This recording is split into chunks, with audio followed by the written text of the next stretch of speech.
Now it turns out that the Scarlet Letter, when I first saw it. Alright, let me try it again. When I first saw the Scarlet Letter, before I even read the back blurb, I thought it was a story about a letter that was written to someone else in scarlet ink, or the envelope was in scarlet paper, which is kind of a big deal because turns out I got that whole thing wrong. Sure, it was a letter, alright, but none of the letter I actually thought it was. It was the letter A, the alphabetical A. Yeah, maybe they really shouldn't do the same thing. Then again, pretty sure they call it mail too. Mail. So yeah, here I am, a bozo, a dumb guy right now. But then I'm gonna show you how I'm smart again by showing you the summaries of chapter 13 to 24. So, without further ado,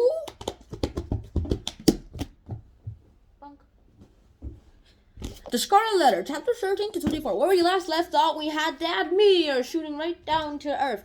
I mean, like, it went through a cloud and it made the cloud turn and look into, like, the letter A, so that worked out. And then we end up with a guy, Chillingsworth, the doctor, come here and is like, hey, I am so evil inside. And the outside is like, also, we kind of see that he's evil on the outside, too. He's quite on the outside. He's a really good doctor, but lots of people start being a little bit wary of him, I'm pretty sure, because of his expressions.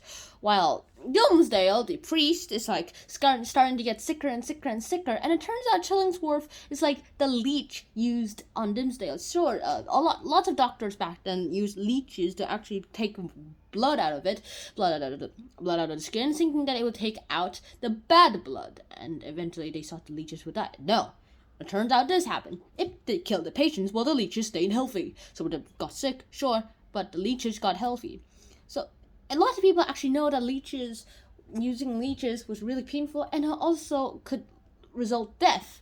So, we used this as an analogy for Chillingsworth on Dimmesdale. Because turns out Chillingsworth saw something on Dimmesdale's chest when he opened it to examine it, and Eureka! He screamed, shouting as if he was the madman. And we kind of see the sense here that he's happy because we kind of see that this goes on because of the fact that, hey, this guy just found what he's looking for. Then maybe he's the adulterer? You sinner! How did you become a priest? Yeah, that happened, and sort of. That's what you would think. And then we end up with this. Dimmesdale goes ahead, does lots of sermons, and then he meets Hemsworth again, Hester Prynne again, and then Hester, like, so happy that she rips the Scarlet A off of her chest, and she does a little dance. However, Pearl was like, hey, Mom, you just inherited me. I was like, oh, no, I didn't. So she put on the A back on, and she let her hair back up so that she looked like an old woman again, instead of the young woman that would have happened if she took off the hat, and then, like, the whole thing would come down, tumbling like a waterfall, and then it was just then when Pearl just, like, accepted her again. Also, she would never accept Dimmesdale again, so that's a shame.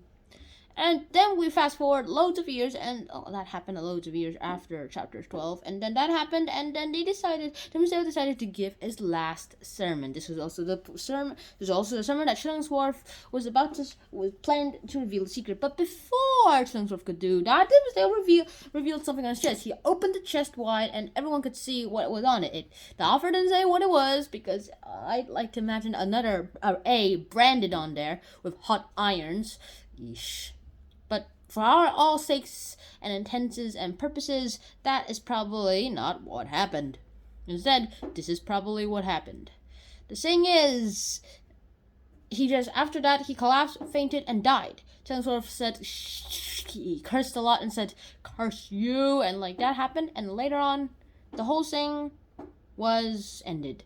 Like, in the future, and there's also an epilogue about what happened to him, Hester and Pearl, they're living happier lives. The A's still there, though. And that's about it.